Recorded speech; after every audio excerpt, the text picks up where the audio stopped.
నమస్తే అండి. అందరూ బాగున్నారా? ఇంతవరకు మనం మన వీడియోస్‌లో రెసిన్ ఇన్సర్ట్ షీట్ గురించి చూసాం కదా! ఇవాళ నుండి మనం యాక్చువల్ రెసిన్ వరల్డ్‌లోకి ఎంటర్ అయిపోదాం. అంటే ఇవాళ మనం ఒక ప్రాక్టికల్ చేస్తూ రెసిన్ గురించి తెలుసుకుందాం. అంటే రెసిన్ అంటే ఏంటి? దాంట్లో టైప్స్ ఏంటి? దాని యూజెస్ ఏంటి? దాని కలరెంట్స్ ఏంటి?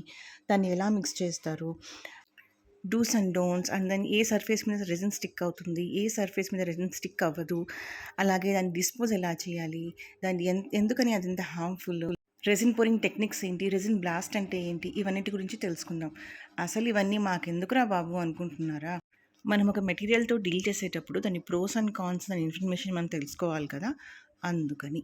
ఓకే. ఇవాళ వీడియో మనం స్విచ్ ఆన్ మోడ్‌లో తెలుసుకుంటామండి. అంటే కొంచెం రెసిన్ గురించి, కొంచెం వీడియో గురించి మాట్లాడతాం కాబట్టి ఎక్కడా స్కిప్ చేయకుండా కంప్లీట్‌గా చూడండి. సో, ఫస్ట్ నేను రెసిన్‌కి కావాల్సిన బేసిక్ ఐటెమ్స్ చూపించేస్తాను చూడండి. ఇది వేయింగ్ మిషన్ అండి. ఇది కిచెన్ వేయింగ్ మిషన్ కాదు. నార్మల్‌గా గోల్డ్ షాప్‌లో వాడతారు కదా! ఆ వేయింగ్ మిషన్.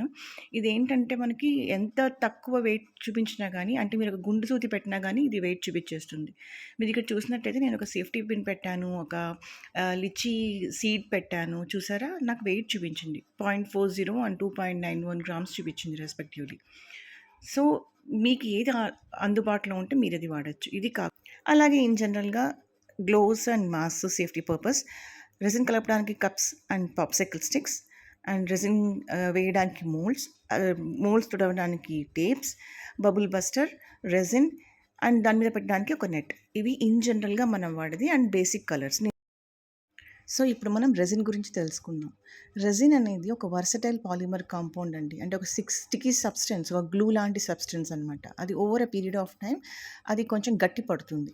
సో, పైన్ అనే ఒక చెట్టు తనని తను కాపాడుకోవడానికి ఇన్సెక్ట్స్ నుంచి, డిసీజెస్ నుంచి అది ప్రొడ్యూస్ చేస్తుందనమాట. అండ్ ఇది న్యాచురల్ రెసిన్ అంటారు.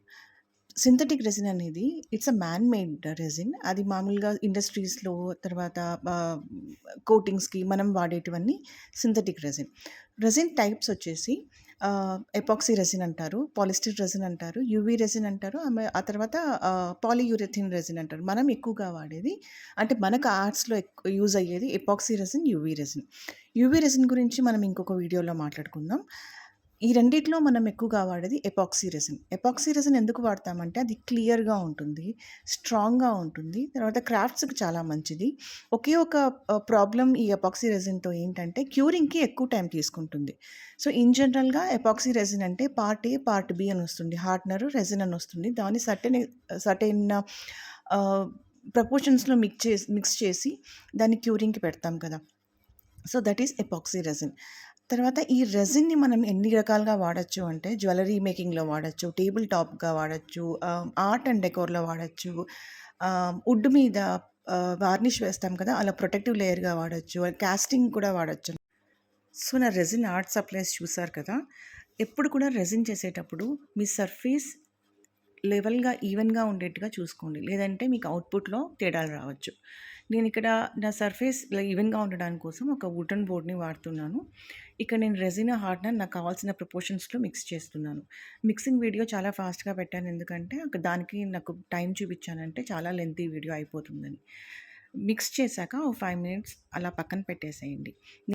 సో, రెసిన్ సెట్ అయ్యేలోపు మనం మౌల్డ్స్ క్లీన్ చేసుకుందాం. నేనిక్కడ మొత్తంగా 3 మౌల్డ్స్‌లోకి వేస్తున్నానండి. 2 బ్యాక్ ట్యాగ్స్, ఒక చిన్న కీ చైన్. 2 బ్యాక్ ట్యాగ్స్‌కి క్లియర్ వేస్తున్నాను. చిన్న కీ చైన్ రౌండ్‌కి పర్పుల్ కలర్ మైకా పిగ్మెంట్ వేస్తున్నాను. సో, మరిప్పుడు రెసిన్ కలర్స్ గురించి మాట్లాడుకుందాం. రెసిన్ కలరెంట్స్‌లో టైప్స్ ఏముంటాయంటే pigment powders, liquid dyes, alcohol inks, acrylic paints వస్తాయండి రెసిన్ కోసమే. ఇవి కాకుండా మైకా పౌడర్ కూడా ఉంటుంది. సో, వీటన్నిటిలో ఏంటంటే, మనం ఎప్పుడు కలర్ వాడినా గానీ, కొంచెంగానే వాడాలండి. ఎందుకంటే, కొంచెం వాడితే తక్కువైతే మళ్ళీ వేసుకోవచ్చు కానీ, ఎక్కువయిందనుకోండి చాలా డార్క్‌గా ఉంటుంది. మళ్ళీ మీరు resin again and again pour చేసుకోవాల్సుంటుంది. మీకు కావాల్సిన కన్సిస్టెన్సీ ఆర్ మీకు కావాల్సిన కలర్ రావడానికి. అండ్ మోర్ ఓవర్ ఒక్కొక్కసారి కలర్ ఎక్కువ అవ్వడం వల్ల రెసిన్ క్యూరింగ్‌కి కూడా టైం పడుతుంది. ఎస్పెషల్లీ మీరు లిక్విడ్ ఇంక్స్ వాడినప్పుడు అంటే అక్రిలిక్ పెయింట్స్ కానీ, పిగ్మెంట్ పేస్ట్ కానీ ఉంటుంది కదా! ఇవి వాడినప్పుడు. అండ్ రెసిన్ ఎటువంటి సర్ఫేసెస్ మీద స్టిక్ అవుతుందో మీకు ఐడియా ఉందా? వుడ్ మీద, metal, paper, glass, concrete, fabric almost అన్నిటి మీద రెసిన్ స్టిక్ అవుతుందండి. మరి స్టిక్ అవ్వని సర్ఫేసెస్ ఏంటి? ఆబ్వియస్లీ సిలికాన్, మనం మౌల్డ్స్ అదే కదా వాడతాం. అది కాకుండా మౌల్డ్ రిలీజ్ స్ప్రే అని ఒక స్ప్రే దొరుకుతుంది. అదేంటంటే మనం దేని మీద వేస్తున్నా గానీ ఒకసారి స్ప్రే చేసి మనం రెసిన్ పోర్ చేశామంటే రెసిన్ ఈజీగా మనం డీమోల్డ్ చేయొచ్చు. సో, అది స్టిక్ అవ్వదనమాట. ఇది కాకుండా wax and then Teflon and then మనం కేక్‌కి వాడతాం కదా! పార్చ్‌మెంట్ షీట్, దానికి స్టిక్ అవ్వదు. అండ్ అండ్ ప్లాస్టిక్‌కి స్టిక్ అవ్వదు. ప్లాస్టిక్ కవర్ ఉంటుంది కదా! ప్లాస్టిక్ పేపర్, దానికి స్టిక్ అవ్వదు. అండ్ పాలీప్రొపెలిన్‌కి స్టిక్ అవ్వదు. పాలీఇథిలిన్‌కి కూడా స్టిక్ అవ్వదు. దెన్ రెసిన్ ఎలా డిస్పోజ్ చేయాలి? మనం వాడేస్తాం. కానీ ఎలా డిస్పోజ్ చేయాలి? రెసిన్ ఎప్పుడు మీరు పడేయాలనుకున్నా కానీ దాన్ని ఎండిన తర్వాత, అంటే క్యూర్ అయిన తర్వాత, హార్డ్ అయిన తర్వాత మాత్రమే పడేయాలి. అది లిక్విడ్‌గా ఉన్నప్పుడు ఎప్పుడే గానీ మీరు పడేయకండి. ఎస్పెషల్లీ పైప్స్‌లోకి వేయొద్దండి. డ్రైన్ పైప్స్ ఉంటాయి కదా! అందులోకి వేయకండి. ఎందుకంటే over a period of time resin గట్టిపడిందనుకోండి, అది మీకు డ్రైనేజ్ ప్రాబ్లమ్ వస్తుంది కాబట్టి వేయకండి. అండ్ మాక్సిమం రెసిన్ మన ఎకో ఫ్రెండ్లీ కాదు కాబట్టి డిస్పోజ్ చేయడానికి ట్రై చేయకండి. రెసిన్ పోరింగ్ టెక్నిక్స్ గురించి మాట్లాడదాం.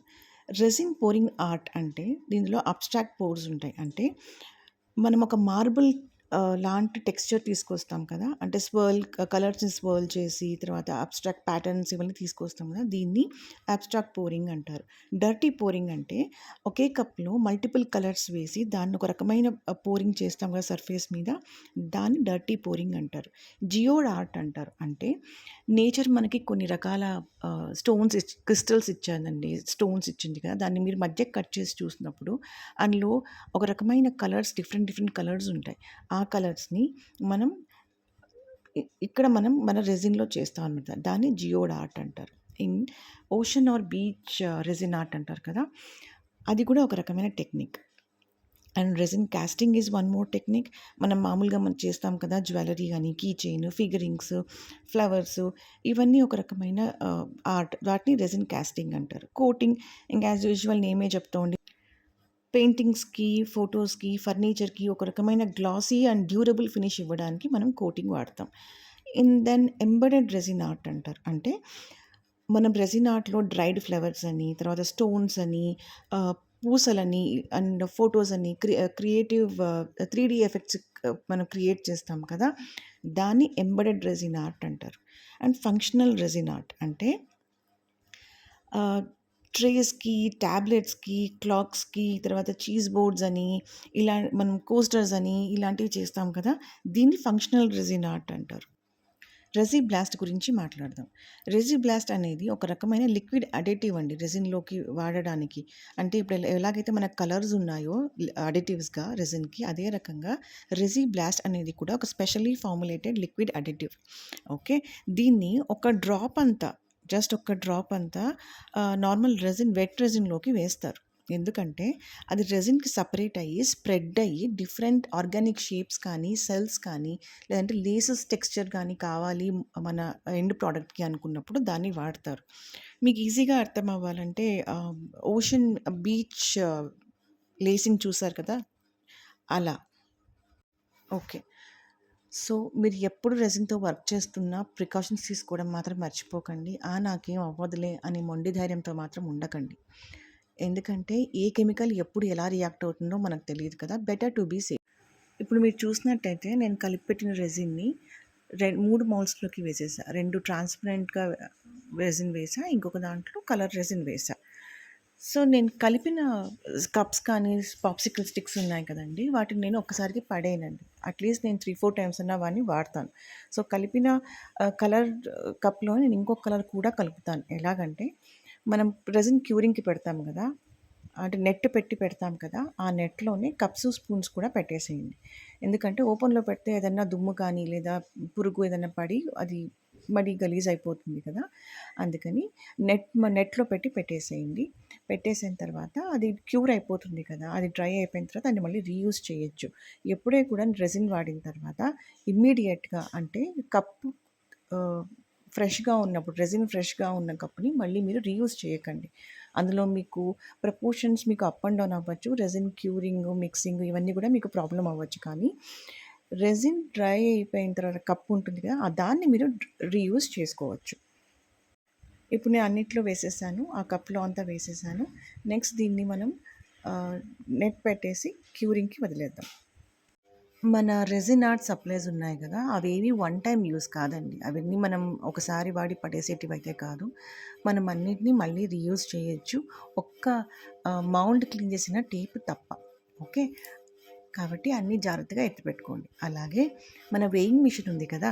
దాంట్లో ఉన్న బ్యాటరీస్ మాత్రం మీ యూజ్ తర్వాత ఖచ్చితంగా దాన్ని తీసేసి పక్కన పెట్టండి. ఎందుకంటే అలాగే పెడితే బ్యాటరీస్‌లోంచి లిక్విడ్ వచ్చేసి బ్యాటరీస్ పాడైపోతాయి. బ్యాటరీస్ పెట్టిన యూనిట్ కూడా పాడైపోతుంది. మళ్ళీ మనం కొత్త వేయింగ్ మిషన్ తెచ్చుకోవాలి. సో, నేనిప్పుడు వేయింగ్ మిషన్ బ్యాటరీస్ కూడా తీసేసాను. ప్లస్ అన్ని ఆర్ట్ సప్లైస్‌ని సేవ్ చేసేసాను. సో, నెక్స్ట్ మన స్టెప్ ఏంటంటే, మనం పోర్ చేసిన రెసిన్ క్యూర్ అవ్వడానికి పెట్టాలి. దానికి ఒక మస్కిటో నెట్ పెట్టేసి, దాన్ని పక్కన పెట్టేద్దాం. ఏ దుమ్ము పడకుండా, ఇన్సెక్ట్ పడకుండా, పాడవ్వకుండా నెట్ పెట్టేసి పక్కన పెట్టేద్దాం. దీన్ని నెక్స్ట్ డే వరకు టచ్ చేయాల్సిన పని లేదు. మినిమమ్ 24 అవర్స్ వదిలేద్దాం. నెక్స్ట్ డే క్యూర్ అయ్యాక, మనం దీంట్లో ఫోటోస్ అండ్ డెకరేషన్ అంతా పెట్టేసుకుందాం. ఓకేనా? సో, ఎలా ఉందండి ఇవాల్టి వీడియో? మీకు నచ్చిందా? ఇన్ఫర్మేషన్ మీకు యూజ్ అవుతుందనే అనుకుంటున్నాను. మీరు ఇంకా నేటివ్ డిజైనర్స్ నుంచి ఎలాంటి ఇన్ఫర్మేషన్ కావాలనుకుంటున్నారో, ఎలాంటి వీడియోస్ చూడాలనుకుంటున్నారో నాకు కామెంట్స్‌లో చెప్పండి. నేను దాని ప్రకారంగా వీడియోస్ ప్లాన్ చేస్తాను. ఇవాల్టి వీడియో మీకు నచ్చిందనే అనుకుంటున్నాను. నచ్చితే ఖచ్చితంగా లైక్, షేర్ అండ్ సబ్స్క్రైబ్ చేయండి. Also stay tuned for more videos.